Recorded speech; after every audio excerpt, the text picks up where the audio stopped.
Hi, my name is Jake, and I like to party. My name is Jake, and I like to party. My name is Jake, and I like to party. Now, you go.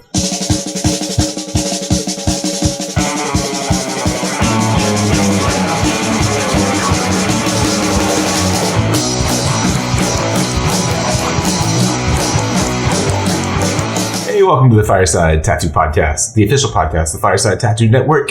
This was a fun episode we did today with Kira Bishop. Getting used to this remote podcasting thing, I think almost everything went the way that it should. We'll see. I haven't edited it all down yet, but we talked with Kira. If you're not familiar with her, she's doing some really cool, like traditional approach, but kind of like candy, bright, fun, crazy subject matter tattoos. We'll be sure to drop plenty of them into the episode. But we talked about all kinds of stuff. She's originally from Pennsylvania, now living in Austin with her husband, who is also a tattooer. I always love talking to people who are married to other tattooers. That's a lot of fun just to see what their lives are like. But we talk a little bit about the difference in tattooing people, or the difference in clientele, I should say, from the Northeast down to Austin. She made a stop in Nashville along the way and tattooed for a little while, which I'm pretty familiar with. That's kind of close to my neck of the woods here in Memphis. But yeah, we talked about, her approach, like what she uses for reference, how she works with clients, managing her books, some technical stuff, some of her like needle configurations, machines that she's using, and all that kind of stuff, and like how she applies tattoos, and all kinds of stuff. Just watch. That's why you're here, right? You don't need me to tell you everything about it. Yeah, I stopped on the way home from the tattoo studio to grab myself a 6-pack of these cold beers. Not sponsored by Voodoo Ranger today, but it should be. Stopped to grab a 6-pack of these cold beers, and at the Mapco, the Mapco, right down the street from my studio. And the person at the counter was like, "Hey, are you a member of the Mapco Rewards program?" And I was like, "No, unfortunately I'm not. But if you throw a 7th beer into this old 6-pack, I might entertain the idea." You know what I'm saying? That's what I told her. That's not what I told her at all. I should have said that. But it got me thinking, everyone has rewards programs, it seems, right? Like I go to the coffee shop and they have a rewards program. Target has a rewards program. And I thought, my clients deserve a rewards program, right? They should be rewarded for sitting with me for hours and hours on end. I listen to a lot of John Prine. People don't like that. But I don't know how to set up a rewards program. I guess I could do it like GNC style, like Smoothie King style, where you get the little credit card and I use a hole puncher. And then every time they get a tattoo session, I punch their card, and then when they get 10 punches, they get a free tube of aftercare or something like that. I'm like, well, you got 2 more punches, then you're going to get some aftercare. You're going to love this aftercare. It's good. This leads me to my point. I don't know how to build a rewards membership for my clients, but TSM Pro does know how to do that. In fact, they have a rewards program. I shouldn't say they have a rewards program because it's completely customizable. They will build you a rewards program for your clients, and you can determine what they get, what the rewards are, what the criteria is for the rewards. They could use a QR code just to scan each time they get tattooed, and when they reach a certain dollar amount, maybe they get free tattoo time or some discount on merchandise or free merchandise. Maybe you could tie it to referrals. If they refer someone, they get some reward for the referral. It's all up to you. And Taylor Chapman at TSM Pro can help you to set all of it up. He can help to make suggestions about what types of rewards you might offer clients. And the best thing of all is that you get a discount on the TSM Pro services with the promo code Fireside. And if you click the link in the video description below, you don't even have to type Fireside in. It just pulls up with the code already in it. They have several different programs. I'm going to link to the one with the loyalty program, which is the one I'm telling you about right now. But I'll also drop a link below that just kind of gives an overview of all of their programs. You can kind of explore, see what they're doing. They're always working on something new. And it's a small tattooer-owned company. So let's get to this episode. I think you're really going to enjoy it. Here is Kira Bishop from Austin, Texas. You were in Austin and then went back to Pennsylvania, is that right? And then back to Austin again? Yeah, so we moved to Austin like 2017. We were here for about a year. Then back to Pennsylvania for like a year and a half or 2-ish years. And then we went to Nashville for, I know it was less than a year, maybe like 6 or 8 months. And then we came back to Austin. Yeah. So what is remind me, you've been tattooing like 5 or 6 years, right? Yeah, I think like 5.5-ish. So how much time did you're from Pennsylvania originally, but how long did you actually tattoo in Pennsylvania? Before I left, you mean? Yeah, or total time. Did you start tattooing in Austin and then so you? No, I started in Pennsylvania. I was tattooing for like maybe, I guess it'd be like a little over a year. Okay. And then we came down here. We went back up there. So I think maybe like 3-ish years. In Pennsylvania. Maybe a little less in Pennsylvania. I was asking because I'm curious about the difference in your clients in Pennsylvania and in Austin. We had talked about when we talked last week. We had just barely touched on that, but yeah. I have a good feel of Austin clientele. Like I've eaten in enough Austin restaurants and I see a lot of heavily tattooed people there. So I feel like even though I've never tattooed in Austin outside of just doing conventions, I feel like I have a decent understanding of what they're like. What about Pennsylvania? What are can you compare and contrast the two? Yeah, I feel like in Austin, it's a lot of like collector type clients. Yeah. Like they're just like picking out their favorite artists and traveling to wherever to get a piece by them, which is cool. I want to start doing that too. And in Pennsylvania, I mean, I'm from a small town, so it's more just like the local people, just like, this is the shop you go to, Mm-hmm. And there was more like up there, it was more like walk-in type stuff.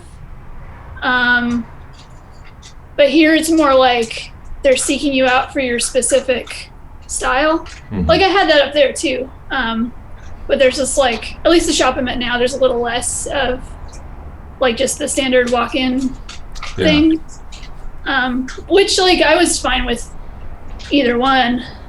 It's just like, I feel like there's more people interested in tattoos in Austin because it's a city and like, we're all hipsters and stuff. Yeah.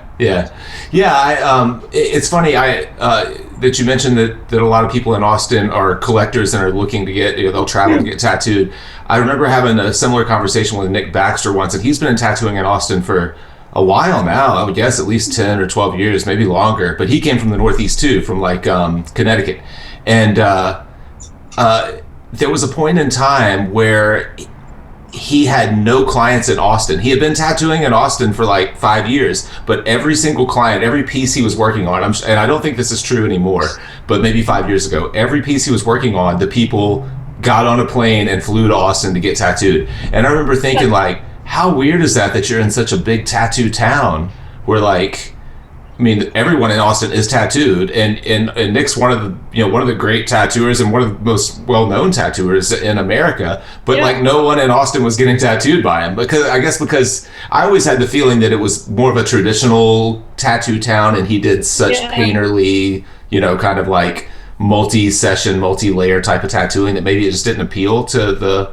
Austin people. Yeah, I could see that because there's like a lot of traditional shops here.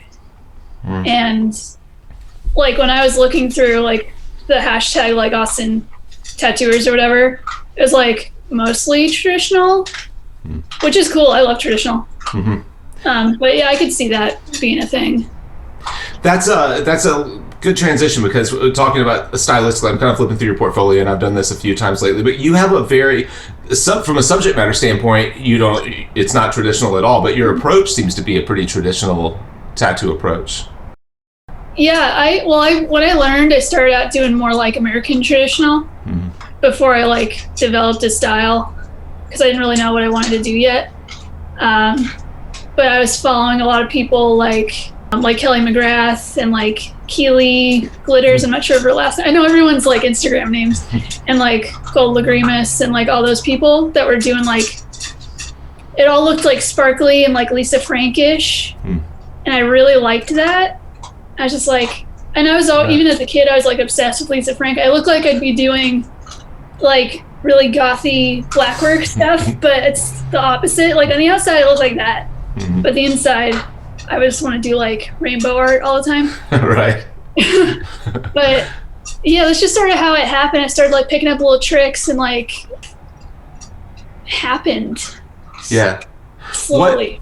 What was your art background? Where did you go to art school? Were you professionally trained, or you just self-taught? I was always doing art as a kid. Like I was always drawing, and like I was the kid in class that could draw And like my dad can draw too. He's a contractor, but he was always good at drawing.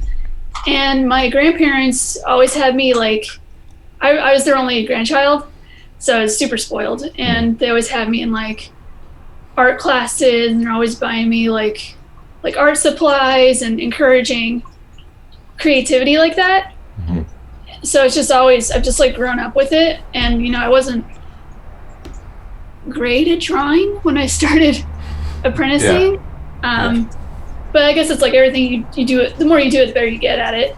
Yeah. I think that's the way, I mean, most of the majority of really good tattooers that I know just kind of drew pretty well for their age in high school or whatever. They were like the ones who could draw. But then when you start tattooing or not just tattooing, when you move into making a living as a professional artist, you have to like make that transition from like just being the best high school artist to actually learning how to draw. And I think that's really the difference in people who make it and people who just kind of like people who really excel at it and people who just kind of skate by and make a living as tattooers is like the realization that like, oh, I can kind of draw and I was better than everyone else in high school, but there's a lot I have to learn if I'm going to be able to work at this level. Yeah, and I feel like you should be like that forever. Like, you should always be like, I can always get better. You can't just be like, nope, I know it all and I'm good, because you'll just like you said, you'll just coast and like stay at the same level forever. Yeah. What made you decide to go into tattooing instead of some other like commercial art or illustration or whatever? Well, I did hair for like 6 years before this. I was always into like doing like the vivid colors, like that's all I wanted to do. I didn't want to do like all the standard stuff. And I was, getting burnt out on it, and I was like, Chris, my husband, he was my boyfriend at the time, he's like, I was talking to him and I was like, I always wanted to tattoo, I just, I'm not good enough, I was just like, I can't do it, I'm not good enough. And he was like, I mean, you just got to try to do it, and like, I'll help, I'll teach you. So I got an apprenticeship. So he was already tattooing at that point? Okay. Yeah, he was already tattooing, I think, for like quite a few, maybe like 5 or 6-ish years. But so I got an apprenticeship at this place called Skin Art in St. Clair, Pennsylvania. Jim, the guy I was going to for my tattoos, was like, okay, I'll give you an apprenticeship. So I think it was like a combined effort between him and Chris, because he started working there too. And, I think he really helped me a lot, because like he would do work with me at home and like encourage me, like when I was feeling like I can't do this, I'm not, like, I'm never going to get it, Right. That's a huge asset to have, like, one of your mentors at the shop also living at the same house with you, so you can have that. That's something. Was it as easy as just kind of the relationship that you already had and you were able to walk right into an apprenticeship? Because we talked to so many tattooers watch this show who either are in the middle of really dead-end apprenticeships, struggling to even get apprenticeships because of small town life or whatever, and not that many shops, or not that, not a lot of opportunities. And it seems like that's one of the biggest hurdles that tattooers face. They either went through a really rough apprenticeship and somehow came out the other side, or they had no apprenticeship at all, or largely self-taught and eventually found their way into a shop, or there's these handful of unicorns who actually had a really great apprenticeship and everything went perfectly. Yeah, I got lucky because I had developed a friendship with Jim. Like, he was tattooing me since I was like 18. So, and I showed him some drawings and stuff. He's like, oh, I didn't know you could draw. So he was like, okay, yeah, let's do it. And plus I was friends with his stepdaughter. So just sort of, I definitely got lucky to have already have that connection. And then, plus Chris. So I really I had a better opportunity than, I didn't have to beg to get it, which I got super lucky in that sense. Because a lot of people, like you said, they are struggling to try to get an apprenticeship. Yeah, either they're struggling to get a decent one, or it's a lot of people who leave comments in our on our YouTube channel or send in messages or ask questions. They they end up in these kind of apprentice factories where you have like one dude who's been tattooing for 4 years and he like runs the shop and he has 3 apprentices. And it's like, well, no one who's been tattooing 4 years needs to have any apprentices, first off. No, But, I wouldn't take one on, no way. yeah, so that's just something we see a lot. So when you mentioned that, it made me, I wanted to dig a little bit deeper. What kind of shop was that in St. Clair? Is it like a walk-in shop, or was it mostly appointment-based, custom, or? It's a little of everything. I'm not sure now, I haven't been there in a while, but like Jim he was always booked because he's been tattooing like forever. I don't know how long. So he was always booked up. So like he'll still take walk-ins because he works crazy long hours. But I'd say half and half. Yeah. They're always like walk-in welcome, like it's always that. Right. What so you guys ended up in Nashville, kind of in between, on your way back down to Austin. That was for music? That was for your husband's music? Well, no, I met Jeff, who owns Golden Yeti, at Literary Inc. Okay. And we became friends and stuff, and I was like, I'm trying to like move out of Pennsylvania again. I don't want to stay here because it's my hometown. Who wants to stay in their hometown? Mm-hmm. And I was just like bored. I was like, I want to get out again. And he had just gotten an opening at his shop, like right when I was talking to him about that. He's like, well, why don't you come do a couple guest spots and see like if it's a good fit? So I did, and it was great. And I stayed for a bit, and I really liked working there. I'm good friends with everyone there, but it's like not conveniently located for like anything with Chris's band. Okay. Plus I just like Austin better. Like I feel like I like Austin as a city better than Nashville. Nothing's wrong with Nashville. I just like Austin better. Yeah. So, cause like Chris's band, his drummer's down here, and it's like he'd have to work around being in Tennessee and needing someone in Austin and in Pennsylvania. So now it's just like he only has to work around Austin and Pennsylvania. Oh yeah, gotcha. So he had no real reason to be in Nashville. You were only there because of your opportunity there. Yeah. Right, and it was a good opportunity. It's just like in the long run, it wasn't gonna be the best to stay there.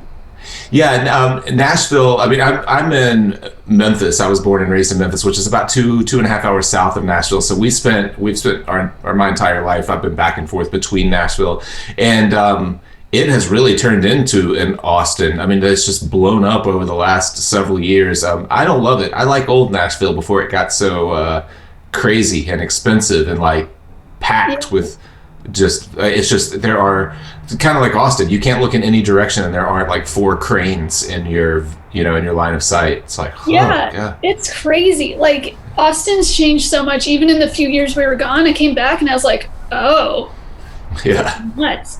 And we're like, now we're trying to find a house, like buy a house just so we don't get pushed out. Yeah.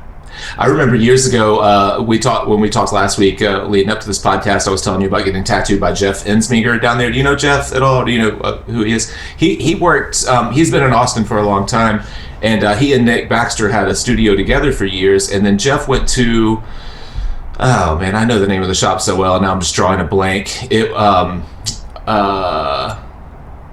Well, I don't want to sit and think about it, but anyways, they basically got pushed out of their lease just because it got so expensive, and Jeff ended up kind of like buying a farm out in the country and is kind of tattooing in a loft on his property. And he was so he could be a little like gruff and sour sometimes, anyways, but he was so like upset at that time that they were kind of getting pushed out of the shop. But he was like, yeah, the people like us are who made this town cool. It's the reason everyone wants to be here, and now none of us can afford to live here anymore.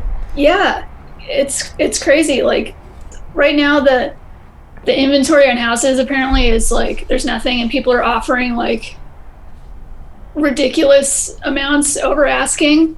Yeah. For like mediocre houses, like right. Standard small, like sort of shitty houses. Yeah, yeah. When I was going there a lot, and we'll get back into tattoo stuff. I don't know why. I'm just like we're talking about like we got into this turned into a real estate podcast. But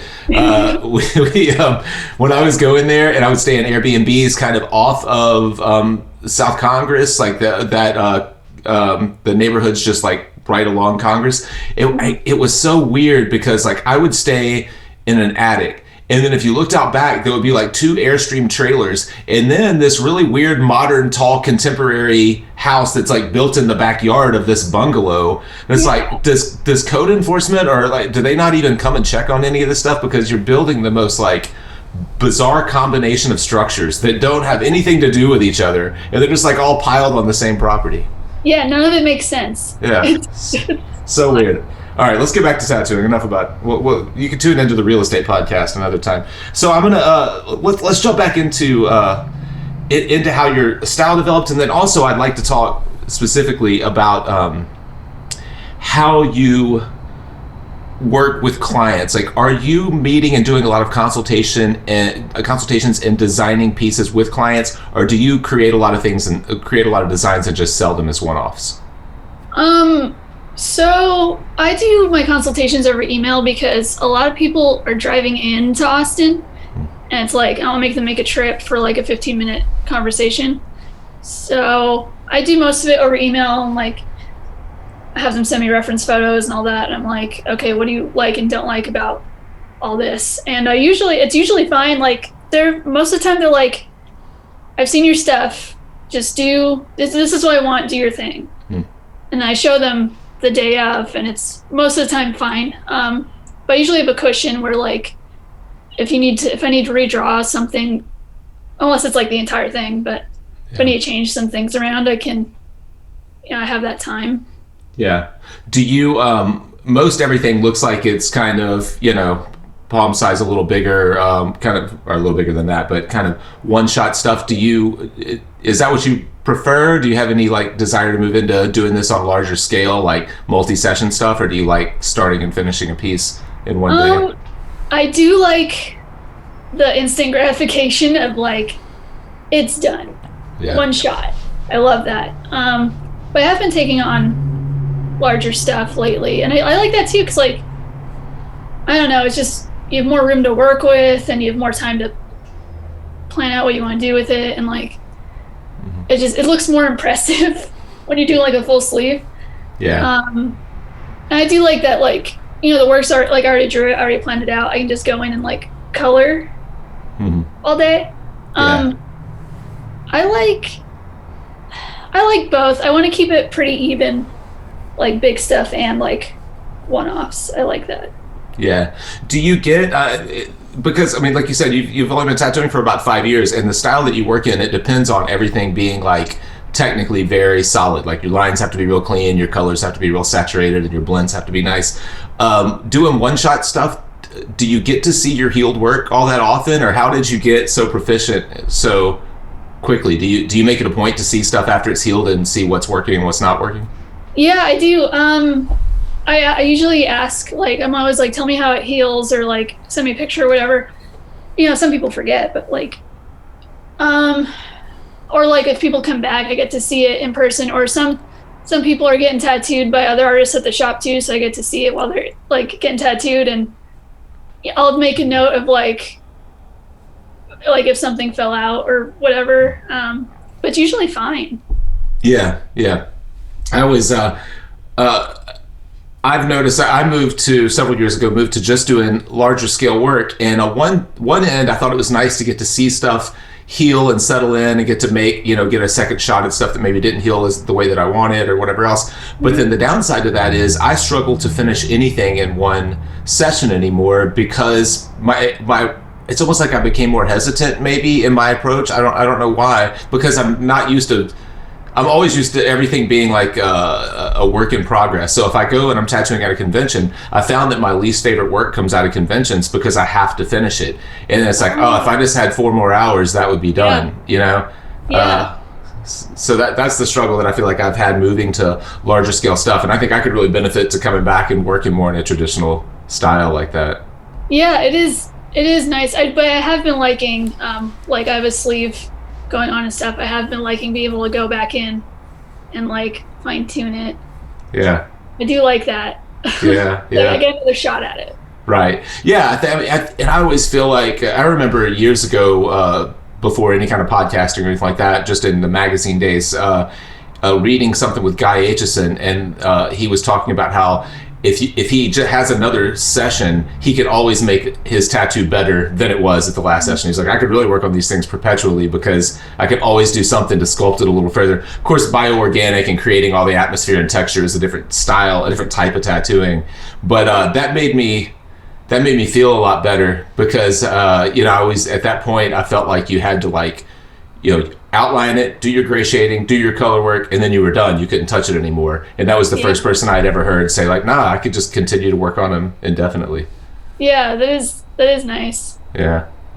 What about as far as the your design approach whenever you're looking at working on larger stuff? I mean, are you drawing similarly and just trying to blow it up? Are you stacking things together? Or are you, it's just larger versions? I'm sort of stacking it too. Like, I'll get, like, if it's a sleeve, I'll get a picture of their arm, and I'll, like, go through all the stuff they said they wanted, and I'll just try to, like, lay it out that all the space is filled, but, like, I don't, like, jam a lot of stuff in there, because I like that it's big and simple, like, because you can read it from far away. So it's not super like, what is that? Yeah. So I do sort of draw, like, if I was only drawing for like a forearm, I just blow it up. But with a little bit more stuff added because there is some room. Yeah. Are you drawing digitally or are you drawing on paper? Yeah. Digital? Okay. Yeah, my iPad. I used to, when I first started, I did on paper, and I like to work out all my color ahead of time because I'm terrified they're going to be like, I just hate the colors that they chose. So I like to here's what it's going to look like. This is the whole thing. Tell me now. Yeah. But so I used to do that on paper, and then if they wanted colors changed, I'd have to like redo the whole thing. Yeah. I'm glad you brought that up. I was going to ask you about your approach to color because you do have a lot of unique color combinations, and I wondered if you just had like an eye for it, or winged it, is that the term? Or if you planned it out in advance? I always plan it out. Always plan it in advance. What do you have any specific way that you think about it? Like, I know I want this to be red, so I probably want to do this in a muted green, and then maybe my third color will, like, what's your thought process? Is it random, or do you have a specific formula? I usually do it like that, like you said, like, I want this thing to be this color. So what can I put next to it? And I usually, my color palette is heavy on like pink, purple, and teal a lot, and yellow. And it's like not on purpose. It just sort of, that's just how I like it to look. Like once I'm done, like I like this. And it's usually those colors that are like really present. Yeah. But I usually just work around the one thing that I know needs to be this certain color. Now, how do I make the rest look like balanced out and look good? Yeah. Are you using straight like primary or only high chroma colors and mixing things down in your tattooing, or do you buy a lot of like muted tones and use those straight out of the tube whenever you're tattooing? Yeah, I don't mix a lot. I just like get the color like we made, because there's so many. And I will, if a tattoo's like crazy bright all the way through and I need a background, I'll usually do something like gray or like eternal smoke, like that grayish purple, like really muted stuff like that. Yeah, I love that color. Looks so like this is Technicolor, like crazy looking. Yeah, I try to balance it out, but it's still pretty rainbowy. Do you have a few of those go-to kind of muted colors like smoke that you use regularly? Yeah, I like smoke. There's one, I think it's called Frost. I think it's like one of those zombie colors. Yeah. I like it's a blue as well. It's like a really light blue, grayish, like super light. Yeah, it's kind of periwinkle-ish, but more teal-y. Yeah, I think I know that one. Wild Lavender. I can't remember if that's Fusion or Eternal. I think it's Fusion. But yeah, ones like that. Like, I like the ones that are almost gray, but there's like a tint of a color to it. Yeah. I love asking that question because for the longest time, I've always tried to simplify my palette and just use like just the high chroma colors and then mix them down using complementaries or grays. I do use like opaque grays to mix stuff down. But I've gotten to where like it's hard for me to find sometimes what I had made before. If I'm going back into a back piece or something like that, I'm like, oh, what is that weird gray? And I'm playing with it. And so I started to buy some of those off tones, and I realized like some of them are so buttery and smooth and they look awesome as soon as they go in the skin. So I'm like, I've really been selling myself short. So I love asking, seeing what people are actually what they're using. I was podcasting with Andy Chambers a while back, and he mentioned that there's I think it's called dried blood, one of the zombie colors, dried blood. He was like, that thing mixes as a dark into any color. He's like, I don't care if I go from like black to dried blood to like bright orange, or black to dried blood to lime green. He's like, the transition using dried blood as the mixer, he's like, it just like mixes into everything. And I'm like, that's great. And so I bought some, and sure enough, I'm finding the same thing. I can kind of use it to go into anything. That's crazy. Yeah, I don't know why that is. That's so weird. I'm gonna have to check that out. Yeah, one thing that stood out to me about it, I've got that, I don't know if you remember the color wheel that Russ Abbott did, the Abbott color wheel years ago, but he like plotted all of the Eternal, or all the different ink manufacturers, he plotted all their colors on a color wheel, like on the spectrum and on both color and value.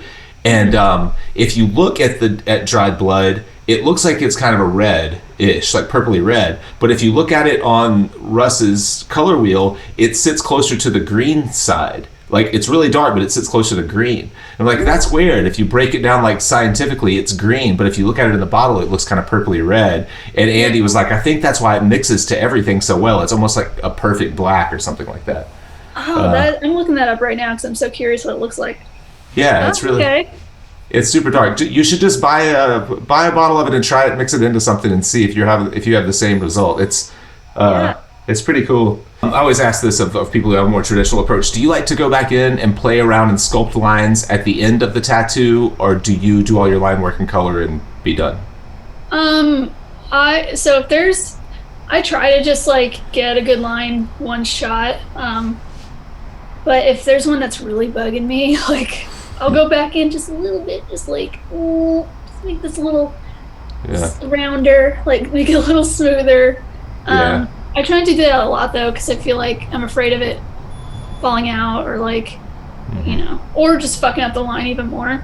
Mm-hmm. Like if it's bugging me, but like no one else is really gonna notice it besides other tattoo artists that are looking for that, I'm like, it's fine. Right. If it's passable, I'll just leave it. It's fine. I'll just stare at it all night. Right. Yeah. Like, don't have to post it. Like, there's a fucking line. Right, and the client will never know the difference. So no, they won't. Do you use smaller liners and sculpt lines, or do you just use single pass, whatever, like whatever size liner you need to make that thickness of line usually? I mostly use, like, for the fattest lines I do, it's Tatzel, the NV 11 traditional. Okay. Because they're like fat. Really fat, yeah. Yeah, and then like I usually do like a fat line and a thin line, like 2 line weights. And sometimes, like, if I really have to sculpt a line, I'll go back in either with the thin liner, because it's easier to control it, or sometimes a mag, if I can just like gently get it in there. But usually I would just go back in with the thin one. You're using cartridges or traditional setup? Cartridges. Yeah. I learned on coils, but I just like, I'm not good at keeping them. I just don't know enough about coils to like maintain them. And so I just switched to rotary. Plus, it's easier on my hands because like my hands are really small, and like having that coil just like balanced up here, like while I'm trying to line, it was making me really clumsy. Yeah. I just like the lighter weight of. What kind of rotaries are you using mostly? I was using the Zion for a while, and now I'm doing the Flux. Oh yeah. The batteries that like twist into the top. Yeah. Yeah, you're like the third person in a row, third podcast in a row, I think, to tell me that you're using the Flux. A lot of people either went to the new Cheyenne or I forget what the Cheyenne has one too with the built-in battery. I forget what it's called, but So you like the Flux pretty well? Is it much different than the Zion? Not super different. The Zion, I know you can adjust on the inside, how hard it hits. I don't think the Flux has that. I haven't looked for it, but I don't think it has it in there. Yeah. I just went right in and I was like, let's just see how it's set already, but I don't think you can change that. I think that's... Having that adjustment on the Zion, did you ever mess with it, or are you the type that just like a machine comes the way that it comes and I just run it this way? Yeah, I just did that. Yeah. And just like with the Zion, if I didn't like how it was, I would have changed it, but it was fine. So I just kept it like right around the middle. Yeah. I was always that way. Well, I grew up on coils, but for the first like 15 years of my career, because whenever I was coming up in tattooing, the only people I knew that used rotary tattoos, those were like prison tattoos. I thought it was like motors from clock radios and stuff like that. Like I'd never seen a rotary that actually that anyone used for anything that wasn't in prison. So I grew up on coils, and like you, I just got so tired of like having to adapt to the way that the coil was running that day. Like it's just like, oh great, it's not going to outline today. I don't know why. It just like and then I start screwing with the contact screw, and I make it worse, and my client's sitting there, and I have another appointment in an hour, and it's like it was so stressful that as soon as I got the opportunity and I moved over to rotaries, I got the Cheyenne Thunder or whatever first, and then the pen came out. I was like, I like the idea of a pen style machine. It was the first one I'd ever seen. So I bought that, and I used it for like 3 years, no trouble at all. I did lines with it, solid color, black and gray, no problems. And then a friend of mine I started traveling with, and we were doing shows together, and he's like a complete tech gear head. He owns like 500 machines, and so he would see me using the Cheyenne, and he'd be like, oh, that thing's I don't know how you're lining with that thing's terrible. I'm like, really? It seems to be fine. Yeah. And he'd be like, you shouldn't line with it, or you should try this for that. And so he got me into this mindset where I had to like try all of these new variations of like machines and adjust the hit and change the stroke and like all that kind of stuff. And I wish I had never done it, because now I can't not do it. Now I'm always like, well, let me try this. Well, let me try this. Mess with it. Oh, yeah. Yeah, just screw with it constantly. And I'm like, I wish I could just go back to where I just plugged in the machine and it did what it did, and I didn't get right. Yeah. I don't have the energy to like deal with it. I'm just like, well, I assume this is fine. We'll see how it goes. Right. Yeah. Yeah. Absolutely. What about back to your drawing? As far as like your I don't know, reference, subject matter, all that kind of stuff. Do you use much reference from like life? Do you pull reference from other artists? I know you mentioned a few artists that you that you were influenced by early on in the show, but like on a daily basis, if let's say that a client shoots an idea out to you, and you're trying to turn it into to your style of tattooing, are you pulling photographic reference at all, or is it more? It depends on what it is, I guess. I do a little bit of both. Most of the time they have a reference photo of a tattoo they like. I'm like, okay, so you sort of want it in this style, and they'll tell me like the things they like and don't like about it. So, or like I'll look up my favorite artists and be like, how did they do this? Or if it's something I'm like, how do I make this look the way I want it to? That helps, it gives you a little inspiration. But sometimes I will just find photographs and just like make it cute. Whatever it is, I can just like look at it and be like, okay, how do I make this look super cute? Yeah. I'd say it's half and half. Yeah. Yeah. What type of work does your husband do? What type of tattoo work? Style? He does a little bit of everything. It's more traditional, I guess, but not super, super traditional. Okay. He was like dabbling with new school for a bit, and I think he got sick of it, but he can do pretty much anything, because I feel like he was on the tail end of when tattoo artists had to know all the styles to work. Yeah. Because I feel like a lot of the tattoo artists that have been tattooing a long time, like they know how to do a little bit of everything because they sort of had to. Like our old boss at Abaddon in Pine Grove, Pennsylvania, he's been tattooing like 20 years and he does a little bit of everything. Now I think he's more honed in on like traditional and realism, but like when people like him or you were like learning, I feel like you guys had to know all of that. Yeah, I think we were talking about it in our first discussion where it was like, I didn't know anyone outside of just a few people in the tattoo magazines that had a style that I could recognize. Almost everyone you just did whatever you did. Everyone did lettering. Everyone did kanji. Everyone did tribal, everyone tried portraits. I learned early on that portraits weren't, I tried and I was like, maybe that's where I draw the line. No portraits. I want people to handle the pressure. I haven't tried a portrait on a person because, if you mess that up, like that is just a jacked face on somebody. What's so crazy? I always think about it like this. I always think like, all right, you're working off of a photograph that may or may not even look like that person. Think about how many times you see yourself in a photograph and you're like, that doesn't even really look like me. Yeah, who is that? Yeah, and then you're putting it on someone who knows intimately what that person looks like, or else they wouldn't be getting the photo. Like it's their mom or it's their kids. Like they have a really great idea of what that person looks like. So you're fighting such an uphill battle already, and then you place it on this imperfect surface where any like subtle bend of the arm changes the relationship in the nose or the eye or whatever. It's like all of those odds being stacked against me, and with people like David Vega or Nico Hurtado or whoever wants to do realism, with them doing it on that level, I'm more than happy for them to take that burden off of me. Yeah. And I'm like, you guys go for it. Yeah, they've perfected it. They know what they're doing. I don't need to. I don't need to try. It's fine. No. The reason I was asking about your husband, what is his? Does he have an Instagram that we can mention in this or tag? Or? Yeah, it's Chris Bishop 12. Chris Bishop 12. Okay, so we'll drop some of his work in as well. The reason I was asking is I wanted to see if you guys ever collaborate or work together or help each other with drawings, or do you work pretty separately? We help each other with drawing. Like we'll be drawing and be like, what's weird about this? Tell me. Like, what should I change here? And it's nice to have that another set of eyes on it. Yeah.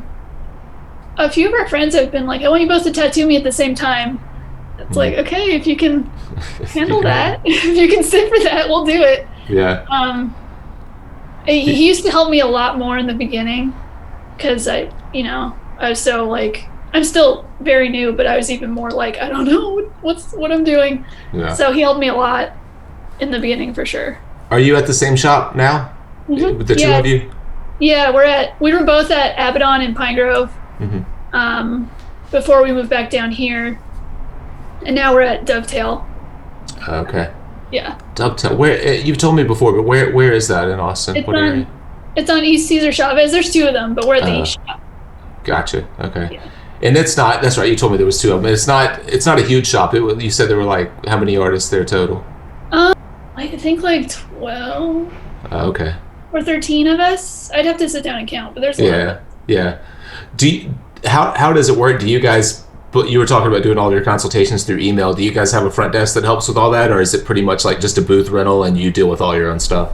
Right. Here it's a booth rental. We just handle our own shit. Up when we were in Pennsylvania at Abaddon, my friend Amber she's the apprentice there now, but she was the front desk person and she even did the booking for us. So I got a little spoiled. Like she would handle all my stuff, handle my schedule, like make sure the supplies are ordered. Like she would even set up our stations at the beginning of the day. Or like if I'm tattooing, I need something, she'll like get it for us and stuff. I got super spoiled by that. Yeah. But now down here, it's like we handle all of it, like all our own shit, which is fine. I don't mind, but I definitely was like, where's my Amber? I need help. Yeah. You're pretty structured with that? Like you have email days and like you answer people at the same time, you do your drawings on the same days and all that, or are you not? I am trying to do that because only this past year have I gotten so busy that it's like I'm struggling with keeping up because I've been moving around so much. But I think just like tattoo artists do well in Austin. Yeah. So I've been struggling to figure out how to manage all these things. Like I did close my books just so that I don't have to, like I can just send out an auto reply email that's like, I'll answer these emails when my book's open again, because I can't handle like tattooing all day, going home and trying to draw for the next day and then having to answer a bunch of emails. It's just like, I have a very low social battery. I just can't, like, I can't do it. Yeah. So I've been trying to, like, do emails on my days off when my books are open. But I still have to answer emails even when they're closed, because people are emailing for, like, asking questions or whatever. And I still struggle with, like, not waiting till the night before at, like, 11 p.m. to draw for the next day. Mm-hmm. I need to get better at that too. Like, I always, like, make it, like, it's fine. I still, like, take my time on it, but there's still, like, a little bit of crunch time as the appointment gets closer. Yeah. I struggle with that too so much. And my problem is I will, like, because they're bigger tattoos, they require a lot of drawing. So I will, as soon as I have an idea or whatever, I'll just make myself sit down and rough out the composition and figure out what I want it to be. And I'll get to a point of, like, all right, I'm pretty comfortable with that. And then I'll put it down. And then the next thing I know is the day before the tattoo. And I'm like, oh, this thing isn't at all drawn. It's just kind of roughed out. Like, there's a lot to draw. I'm so bad at that, and then I end up I work pretty well on a deadline, but like I'm trying to move into more kind of large scale illustrative style tattooing, and those are some of my favorite tattooers now, and I've been lucky enough to, like, podcast and meet a lot of them. And what sets them apart, and the reason that I probably will never be at that level, is that, like, they'll draw 3 or 4 versions of that thing. You know what I mean? Like, they'll, like, if they're doing a dragon leg, they're gonna draw the head 3 different ways and see what works. So the prep time is, like, they're way more invested in the prep, or just more disciplined, I guess, you know, than I am. But that's how do you do that? I want to be like that. I know. How do you feel productive and responsible? I need to get like that. Yeah, I know it. And I know it. You have a podcast to handle too. How do you do that? That's crazy. Yeah, well, the same way. I mean, luckily with the podcast, I have help. Someone else edits it. I just do this part, and then I shoot it off to my buddy Scott, who's been doing this with me from the start, and he does the editing. And then Allie, who reached out to you, does the social media side of it, and she's actually the one who found you. It's funny. Allie's my assistant. She's been with me for about 1.5 years or so now, and she was like, why don't you ever have women tattooers on the show? And I was like, maybe they just make me nervous. I don't know. It's like, it's not intentional. And she was like, I'm gonna reach out. She was like, I'm gonna reach. She did. She was like, I'm gonna reach out to some of the lady tattooers that I follow and try to line some up. And I was like, yeah, awesome. We should do that. That's cool. Yeah. So she's been really helpful in that respect. But yeah, so same thing though. It's like I end up just putting stuff off to the last minute until there's no choice but to do it. And maybe some of us just work better that way. I don't know. I know. Yeah, I feel like I can work decently under pressure. Like, I gotta get this done. And, like, a lot of my favorite tattoos have been drawn, like, under duress. Like, I need to get this done immediately, and it works out. So, but I do need to, like, learn how to manage my time. I struggle with that. Yeah. One of the things that one of the illustrative tattooers that I was talking to was telling me is that they're just, like, always curious. Like, if they've drawn, like, I used a dragon head as an example, if they've drawn a dragon that way, it's just like, I'm gonna spend 60 hours on this tattoo, you know, by the time I finish this whole thing. Like, do I really want to put the head in the same position that I did 6 months ago on that last dragon? And so for them, I think it's a lot about just staying curious enough to, like, always explore. And that's like that's a lofty, that's like not a lofty goal. It's something we should all be doing, but it's a lot easier to say that you're curious about, you know, about creating something new and exciting and a tattoo you've never done. It's easy to say that, and then when it comes down to the 2 days before the tattoo has to be drawn, you haven't done anything. Yeah, and you're like, I already did something similar. Like, what if I just sort of just tweak it a little bit? Yeah, just, like, use this as a reference point. Yeah, exactly. But before we wrap up, I want to ask: do you do any other? Do you work in any other mediums? Do you ever paint, or is draw outside of this, or is it all for tattooing? I haven't had much time lately to do it outside of tattooing. I used to do. I get, like, those thin boards that Michaels has. Like, they're not canvases, but they're, like, these weird boards. Yeah. And I would do, like, color pencil on them and, like, some paint. I would do, like, sometimes portraits of, like, Game of Thrones characters I liked. But it was more realistic, so it was, like, definitely not what I normally do. And recently I did I need to decorate our station at the shop. Like the walls were pretty bare, so I did a big dagger inside a donut, like wood cutout. It's like big. Yeah. And like a what you like? What do you mean a wood cutout? Like you? It was like I'll pull up a picture of it. Yeah. It was like I made my husband cut it out. Oh, okay. Yeah. So it was just a blank of wood, like plywood or something that you like physically cut. Yeah. We put epoxy on it or whatever. Yeah. It like shiny and look really cool. Yeah. I don't know if you can see. Look how big that is. Oh wow, yeah. Yeah. That's giant. Yeah, that's super so cool. I did one of those. Yeah, that's awesome. And I put glitter in it. I don't know if you can see. Oh yeah, I can. So what is that? That's just like a fluid acrylic or something like that? What did you paint it with? Oh. Yeah, it was just acrylic. Like Cool. I just got like big tubes Oh, of like, acrylic from gotcha. Michael's. But I see a lot of people doing those with spray paint, and I want to learn how to like make spray paint look good. Yeah. Not copy, because it would save so much time. It took me forever to paint that. But like spray paint looks nicer because it's like a smooth fade. Yeah. And I'm sure you just like, and it's on there, you know. Yeah. I've never learned to use it. I just podcasted last week with this guy Andre Malcolm, and he came from a graffiti background, and we were talking a little bit about the similarities between the two mediums, between tattooing and graffiti. And then, do you know Dave Tevenall? Do you know his work? Dave Tattoos is his. He does like a lot of big new school kids. That guy can like paint a full like mural on a 20-foot wall that looks so like super cool, kind of new school, like tigers and characters. That's like really strong perspectives and like super cool like foreshortening and everything. And he doesn't even draw it out for us. He just like it's just all these big cans of spray paint that blends seamlessly. I've never tried to mess with it, but I feel like I would just be frustrated and humiliated if I did. But. we did a spray paint mural at the shop we used to work at in St. Clair, and like it was like the stuff. I mean, Chris is more experienced with it, so his stuff looked good. But the stuff I did was like it was fine, but not great. And it was really basic, like super simple, because I just don't know how to do it. I just like this is passable, but. Yeah. Do you, one thing I don't know about it is, can you get all of the colors and values and in spray paint that you could buy, that you could get in like paints or in tattoo ink, or do you have to like blend it and spray? That's a good question, but like every time I've been at Walmart or whatever and I see the spray paint section, I'm like, Jesus, it's like the whole aisle.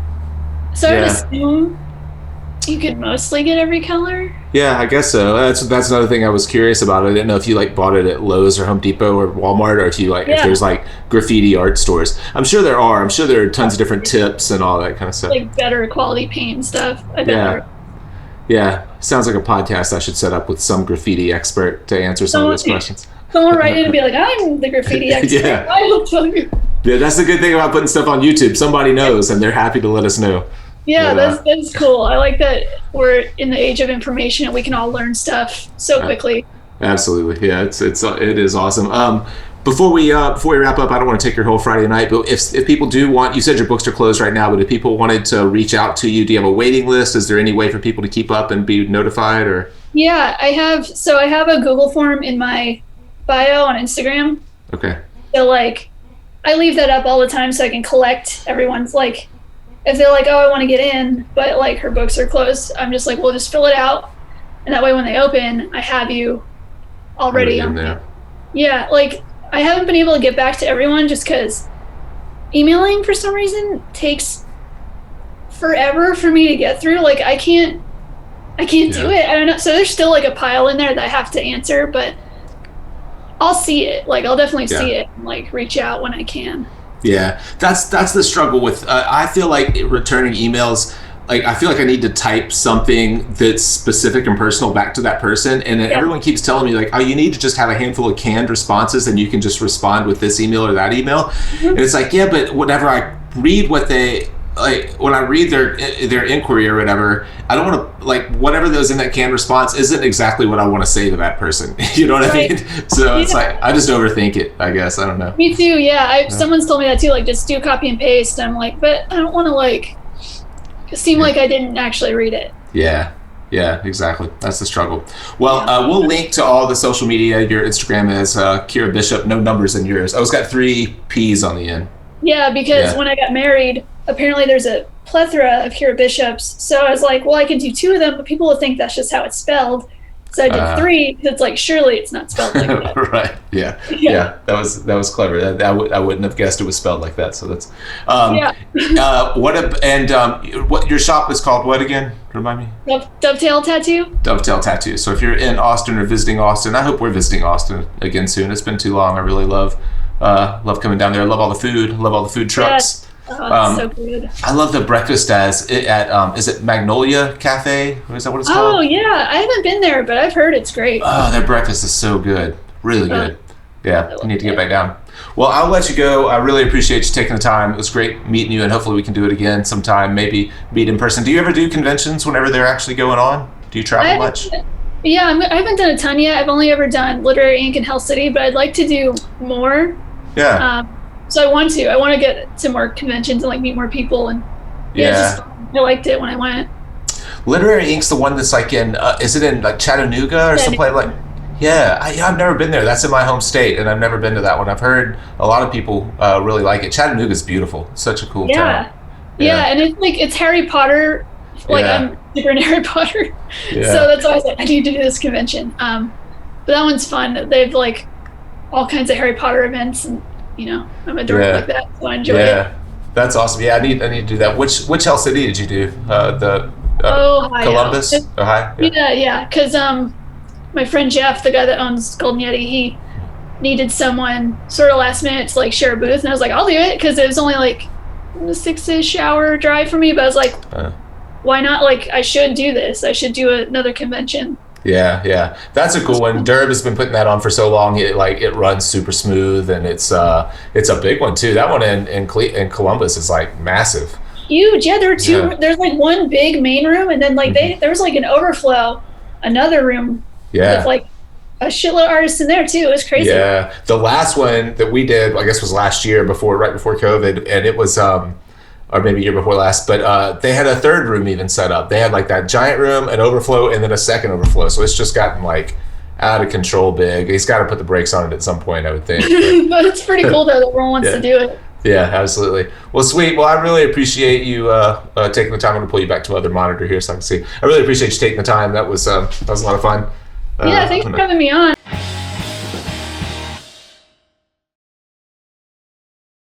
Hey, thanks again for watching. If you haven't already, we ask that you would subscribe to our channel so you can stay up to date with new episodes. Also, if you've gotten any value out of our show at all, we would be honored if you would buy us a beer at our Patreon link.